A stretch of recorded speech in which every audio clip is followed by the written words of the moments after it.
Kami dari kelompok 2 yang beranggotakan saya sendiri Anis Watun Kasana dengan NIM 279. Saya Tria Yuniarsi dengan NIM 2083. Saya Bilalita Muhammad Dinata dengan NIM 2053. Baik, di sini kami akan membahas tentang apa itu anjak piutang dan contoh dari anjak piutang tersebut untuk memenuhi tugas ujian akhir semester dalam mata kuliah bank dan lembaga keuangan lain. Baik, untuk yang pertama kami akan membahas apa itu anjak piutang. Jadi anjak piutang di sini yaitu suatu kontrak di mana perusahaan anjak piutang menyediakan jasa-jasa sekurang-kurangnya, jasa pembiayaan, jasa perlindungan terhadap risiko kredit, dan untuk klien berkewajiban kepada perusahaan anjak piutang secara terus-menerus menjual atau menjaminkan piutang yang berasal dari penjualan barang-barang atau pemberian jasa-jasa. Jadi siapa saja yang terlibat dalam anjak piutang ini, itu dalam proses pelaksanaannya ada 3 pihak yang terlibat dalam kegiatan ini, yaitu yang pertama ada perusahaan jasa anjak piutang, yakni perusahaan yang bertanggung jawab pada anjak piutang dari pihak klien atau bisa juga disebut sebagai investor. Yang kedua ada klien, yaitu adalah pihak yang mendapatkan jasa dari pihak investor, yang mana mereka menjual piutang milik perusahaannya. Dan yang ketiga ada pemilik piutang, yakni pihak yang membeli produk barang atau jasa dari pihak klien. Untuk perbedaan anjak piutang dan pembiayaan piutang di sini yaitu sama-sama mampu membantu memperlancar arus kas pada sebuah perusahaan, tapi keduanya itu memiliki beberapa sisi perbedaan. Dan yang pertama yaitu dari sisi biaya. Jika dibandingkan dengan anjak piutang, pembiayaan piutang mempunyai biaya yang jauh lebih besar karena di dalamnya terdapat fee atau bunga. Dan yang kedua ada sisi proses. Penagihan pada anjak piutang akan lebih mudah karena pihak perusahaan tidak perlu lagi melakukan penagihan pada pihak pemilik piutang. Karena dalam hal ini pihak investorlah yang nantinya akan melakukan penagihan. Kemudian jenis anjak piutang di sini ada 5. Yang pertama berdasarkan pelayanan, itu ada full service factoring, yaitu jenis anjak piutang yang satu ini akan mampu memberikan jasa anjak piutang secara menyeluruh, baik itu secara jasa pembiayaan ataupun non pembiayaan. Kemudian ada bulk factoring, yaitu mampu memberikan informasi terkait jasa pembiayaan dan pada saat jatuh tempo kepada pihak nasabah atau pihak pemilik piutang tanpa memberikan jasa lainnya seperti resiko piutang, fee penjualan, dan lain-lain. Kemudian ada maturity factoring. Jenis anjak piutang ini mampu menyediakan jasa proteksi atau resiko piutang dan juga administrasi di dalam penjualan secara menyeluruh. Kemudian finance discounting ini akan menyediakan suatu fasilitas pembiayaan tanpa turut ikut serta dalam hal menanggung resiko pada piutang yang tidak tertagih. Dalam proses pelaksanaan, penyediaan dana tunai ketika penyerahan faktur pada pihak investor berjumlah hingga 80% dari nilai faktur dengan besaran pembiayaan yang sesuai dengan batasan kredit. Kemudian yang kedua, berdasarkan penanggungan resiko ada resource factoring, yaitu akan memiliki peraturan bahwa pihak perusahaan investor tidak bisa mendapatkan tagihannya secara penuh dari pihak debitur atau nasabah. Untuk itu, dalam hal ini klien masih memiliki tanggung jawab dalam melunasinya. Kemudian ada without resource factoring. Ini berbeda dengan resource factoring karena jenis anjak piutang ini akan memberikan seluruh beban tanggung jawabnya pada pihak investor, sehingga jika pihak nasabah tidak mampu membayar tagihan secara menyeluruh, maka pihak klien akan terlepas dari resiko gagal bayar. Jenis yang ketiga yaitu berdasarkan perjanjian, yaitu disclose factoring, di mana jenis anjak piutang ini akan memberikan informasi pada nasabah bahwasanya tagihannya sudah berpindah kepada investor. Kemudian ada undisclosed factoring, di mana undisclosed factoring ini tidak akan memberitahukan pada nasabah tentang peralihan piutangnya.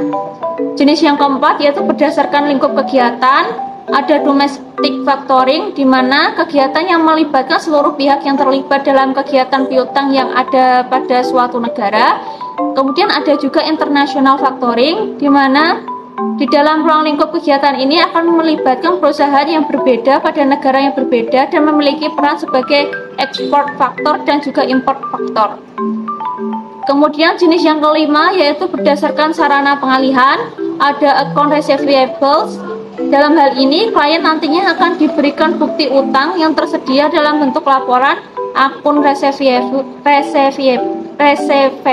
kepada investor. Kemudian ada promissory notes, yaitu suatu catatan dari pihak nasabah yang diberikan kepada pihak klien. Lalu pihak klien nantinya bisa mengendorse promissory note pada pihak investor sebagai bentuk penagihan utang. Ya, selanjutnya saya akan menjelaskan tentang manfaat anjak piutang. Perusahaan yang melakukan proses anjak piutang ini mampu memberikan manfaat untuk semua pihak, yaitu yang pertama manfaat untuk investor atau faktor.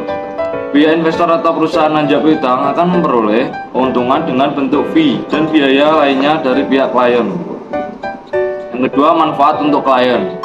Klien akan mendapatkan manfaat berupa pembiayaan seperti mampu meningkatkan penjualan dan juga memperlancar arus kas. Sedangkan dari segi non pembiayaan, maka klien akan mendapatkan manfaat seperti mendapatkan kemudahan dalam seperti mendapatkan hal penagihan utang, lebih mudah dalam merencanakan efisien dan juga meningkatkan kualitas piutang.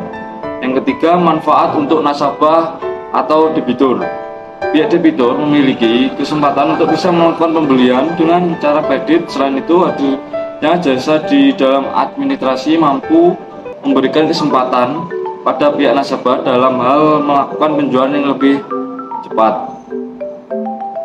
Selanjutnya, peran anjak piutang dalam ekonomi. Sama seperti perusahaan lainnya, perusahaan anjak piutang juga memiliki peranan dan juga efek dampak yang penting di dalam penegakan pada sebuah negara. Kenapa? Dikarenakan kenyataan di lapangan sudah membuktikan bahwa ada berbagai sektor usaha yang memiliki masalah dalam hal pengembangan usahanya. Masalah ini merupakan masalah yang biasanya berhubungan dengan lemahnya pemasaran karena kekurangan sumber daya manusia yang berkualitas atau SDM. Selain itu, terbatasnya sumber dana atau modal dan juga target penjualan yang tidak bisa tercapai juga bisa menjadi salah satu perbedaan perusahaan kecil menengah hingga perusahaan besar yang sangat menonjol. Kredit pada suatu perusahaan juga akan semakin macet apabila ada sumber dana dan penjualan yang tidak bisa tercukupi. Yang tersebut bisa menjadi sangat bermasalah yang sangat mengancam dan sangat rawan untuk suatu perusahaan. Sekarang memasuki contoh dari anjak piutang, yaitu dari PT Aditama Finance.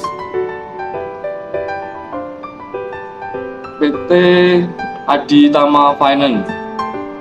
PT Aditama Finance didirikan pada tanggal 29 Mei 2001 dengan nama PT Artamas Multi Finance. Pada tanggal 30 April 2012, perusahaan resmi diakuisisi oleh PT Kasana Indesindo dan PT Aseto Selindo yang juga merupakan pemegang saham Bank Index. Kemudian pada tanggal 2 Agustus 2012, perusahaan pun berganti menjadi Aditama Finance dengan fokus layanan pada pembiayaan sewa guna usaha atau finance lease dan anjak piutang factoring. PT Aditama Finance memiliki berbagai produk pembiayaan yang ditawarkan untuk membantu usaha di berbagai macam seperti manufaktur, pertambangan dan mineral, pertanian, perkebunan, infrastruktur, logistik dan pergudangan, pengolahan, bongkar muat, transportasi darat maupun laut, serta bidang usaha lainnya. PT Aditama Finance juga terdaftar dan diawasi oleh Otoritas Jasa Keuangan atau OJK dan anggota dari Asosiasi Perusahaan Pembiayaan Indonesia atau APPI. Jenis kegiatan anjak piutang PT Aditama Finance. Jenis kegiatan pembiayaan PT Aditama Finance terdiri atas penjaminan utang dagang jangka pendek untuk membantu pemutaran modal dari pemilik bisnis, pembiayaan ditunjukkan untuk membantu memilih kontraktor, perusahaan penyewaan, pemilik pabrik, penyedia jasa, maupun industri kreatif yang membutuhkan modal kerja dalam keberlangsungan hidup siklus perusahaannya.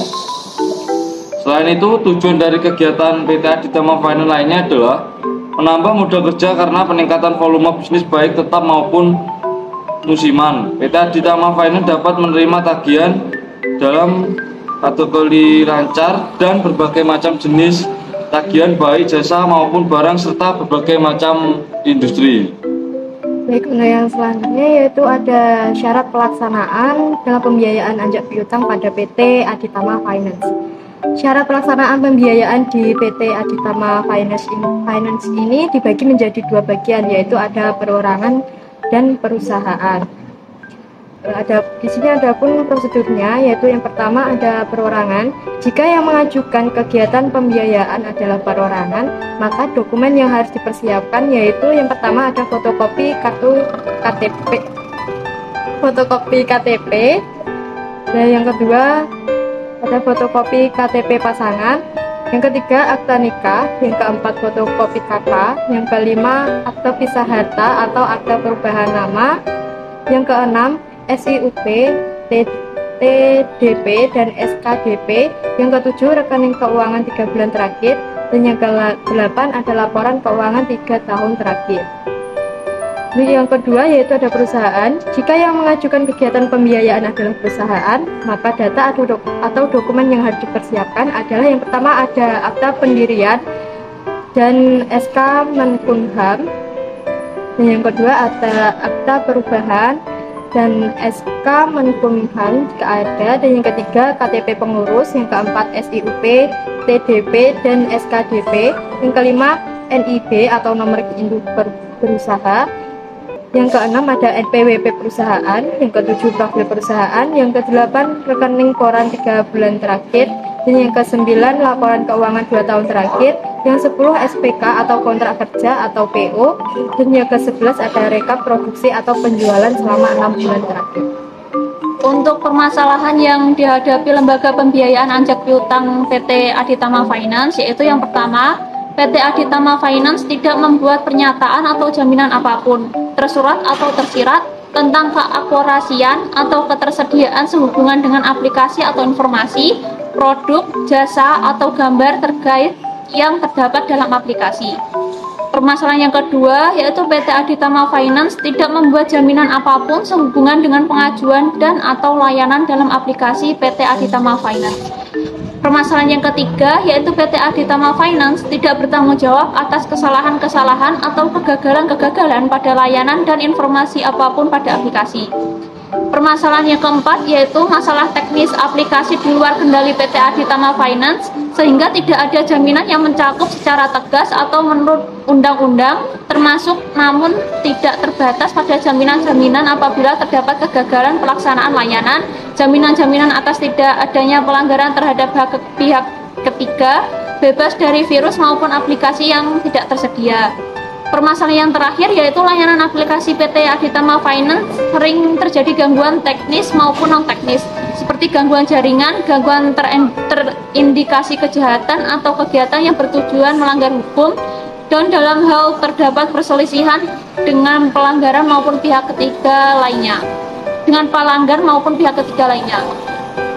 Untuk solusi dari permasalahan yang dihadapi lembaga pembiayaan anjak piutang PT Aditama Finance yaitu yang pertama, membuat jaminan baik tersurat atau tersirat tentang keakurasian atau ketersediaan informasi, produk, jasa, atau gambar terkait yang terdapat dalam aplikasi sehingga dapat menambah kepercayaan pelanggan dan membuat jaminan tentang layanan dan dalam aplikasi.